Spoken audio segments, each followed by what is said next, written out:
Chef Ahki Taylor here, sitting with someone that I am very proud to um, introduce to you. And most of you who follow me already know exactly who he is. He doesn't need much introduction for most of you.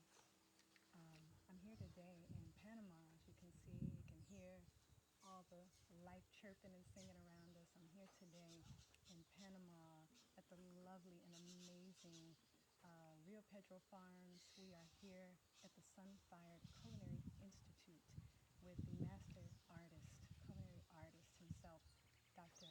Aris Latham. Hey, Thank you for having me here. oh, you are so welcome. It's Thanks a for coming home. divine Welcome honor. home, my sister. Thank you, thank you, thank you. Yes, yes. I have been familiar with your work for the last maybe 18 years. Yes, 18 okay. years. And I have to say that in the journey for health and wellness, especially teaching black folks health and wellness, to cross over into something as different and interesting as living food, which is, the way food gets here, it shouldn't be so taboo. But it is. It Oh, is for yes. mostly for people of color to eat something that's uncooked is unheard of. So to come across your food and see the beauty, the creativity, the color, the richness and texture, it's a gift. It's a gift. It's a gift to the world, and we're all better off for this gift. And I just want to take my time just to honor you. Again, thank you for having me here, You're and very thank you for welcome. sharing in this interview with us today. And it is my honor, Indeed, to be indeed. able to sit with you and share with our family, from my paradise space here. It is Thank you. paradise, indeed. When I arrived here just a few days ago, first thing I noticed was there was every element available to enjoy. There is the life of not only these beautiful fruit trees that we're surrounded by, but there's the river, there's mountains, there's just every level of nature, and of course, sun. We're just so grateful to enjoy in this experience because the environment is healing alone. So I think it's really important for people to firstly get out of their environments to discover the richness of being in a tropical place. So this is somewhere you can visit. I just want to make that clear. I think most people don't know that they have access to come and to visit and learn with you. Well, it's one of those things. We've been so far away from home. We think that these urban city enclaves, are our home. But no, this is our original home, living in life, with life, for life. So we need to, come out, come on back home, even if it's just for a day, so you know whence you came from. So looking forward to receiving my family right here at the house of life, right on the land of life. We're in the Portobello World Heritage Park. This is a UN protected part, one of the lungs of the world. And we are sitting in Maroon land. My ancestors roamed these bushes. We have about 60 miles of coastline that is all maroon land, Wow. and it's now been declared a World Heritage Park.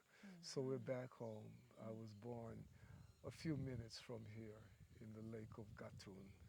So your placenta's in the ocean, you said, right My here. placenta is in the lake. In the lake.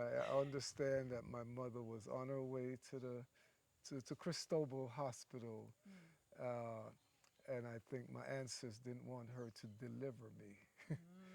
So I came in the lake and birthed in the lake, and my placenta, is rooted in the lake.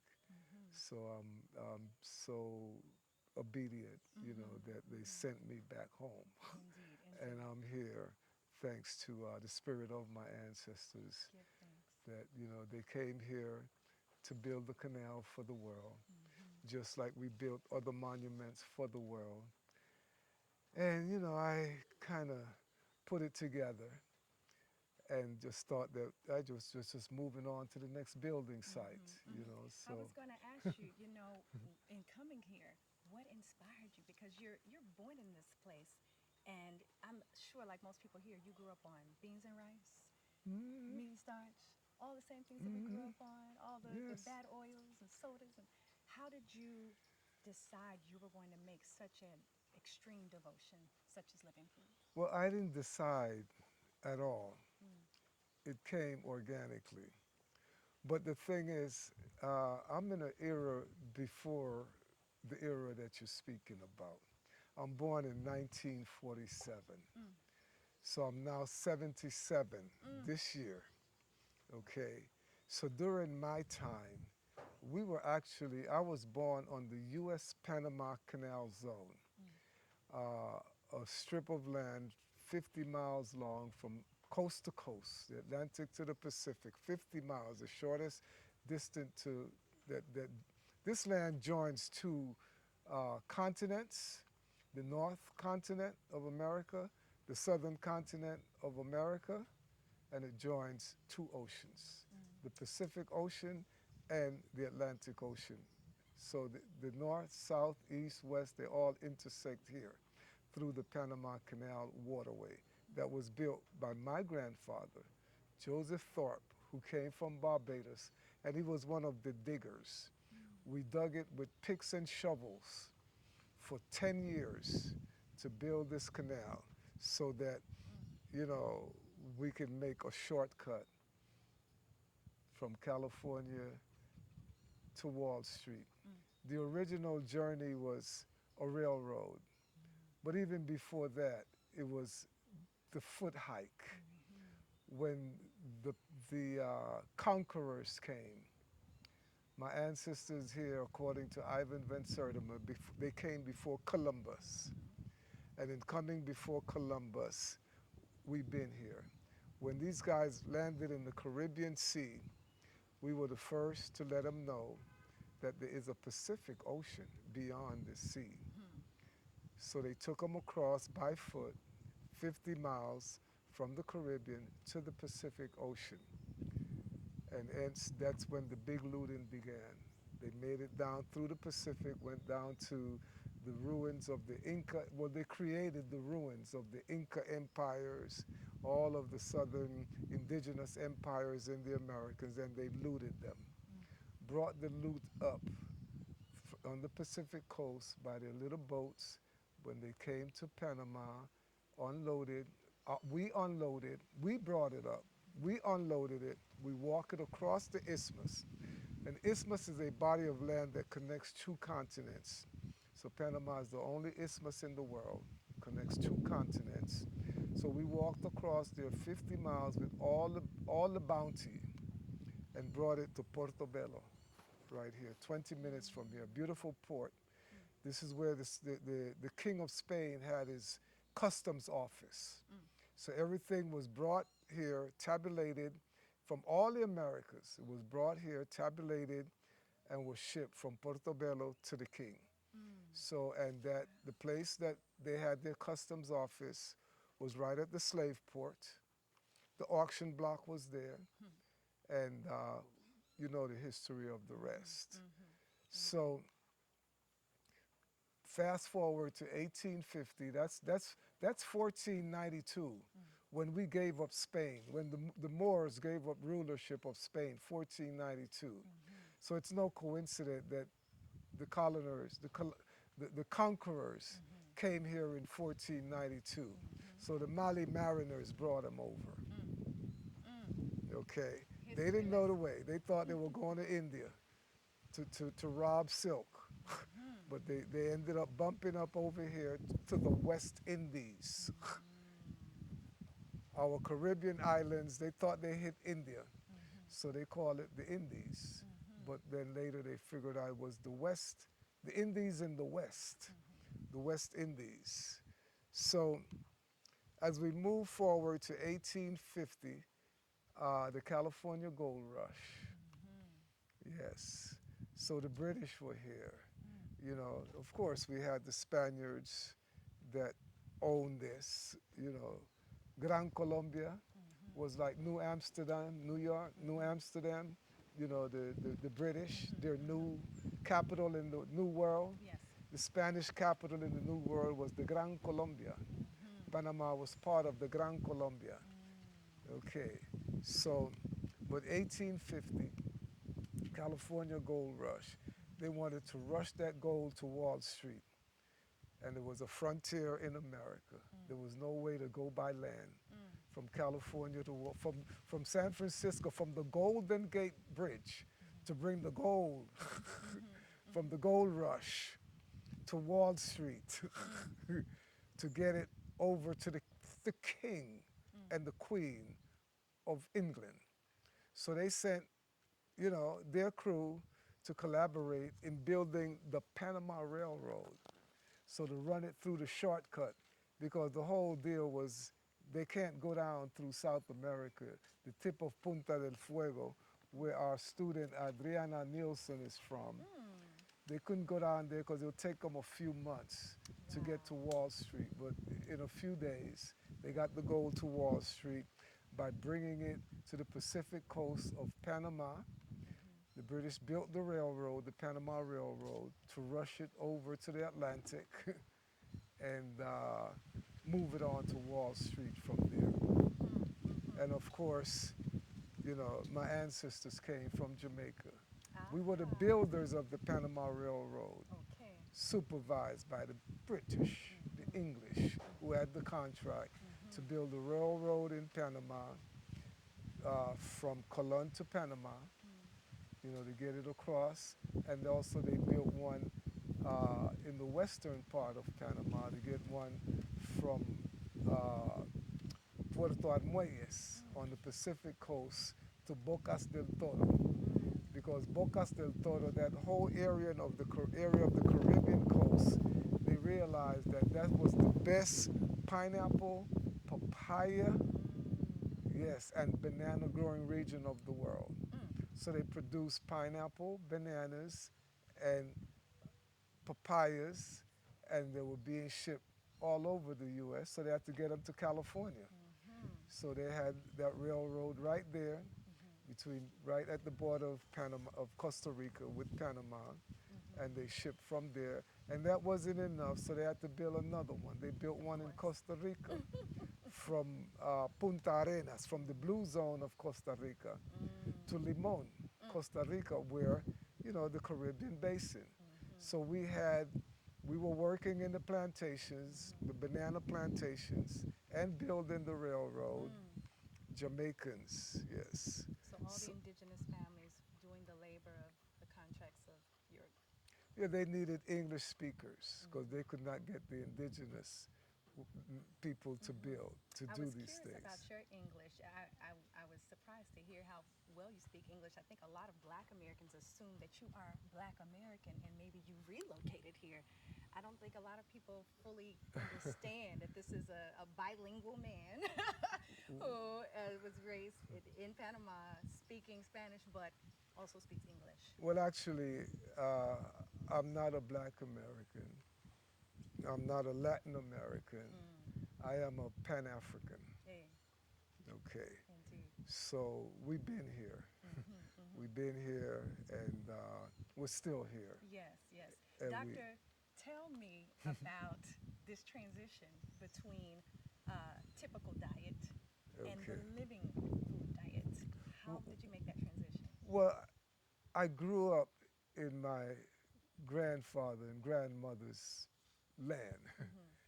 And right there, we're talking, the 50s, as a kid over there. And my grandfather working on the canal zone, he was paid in silver coins. The engineers that came from the U.S., white workers, Yes. they were paid in gold coin. So in our commissary, we had the silver door and the gold door. We didn't have the colors and the others. Interesting. So, so my More grandfather, of a class thing. so grandma could only shop in the silver door because we didn't have gold to go in the gold door. Wow. So so they ate high on the hog. That's something. They had the ham and the pork chop. Yes. Good We eating. had the pigtail. We had the foot. We had the guts, the shit links, Yes, the chitlins. the shit links. Yes. Yes. we we had the tripe. I've been there. I'm We guilty. had the skin. We all grew up on it. Yep. So we could just buy a pigtail and put it in the pot Yep. and boil it down with anything we was cooking. So Flavor we the all got a beans. taste of it. We couldn't get a Yes. slice of pigtail because You we just only get to had taste the silver. flavor of the pigtail. We only had silver. Look at that. So we couldn't eat high on the hog. So anyway, so that was a blessing. So we had to eat what was in the land. Yes. So mangoes, we eating mangoes. As I sit here under my Ethiopian apple tree, this is where I grew up, 15 minutes from here. Wow. So when it's Ethiopian apple harvest, this is my food. This is my food.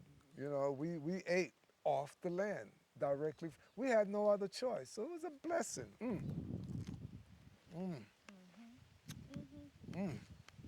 love to juice that. Delicious. This is amazing. The official name of this is a water apple. And it's one of the most amazing juices that you would have.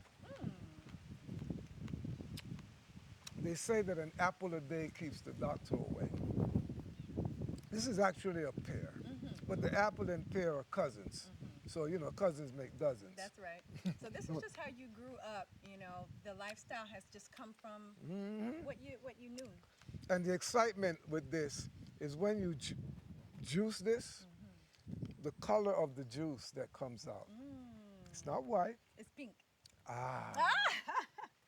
And it aids in digestion.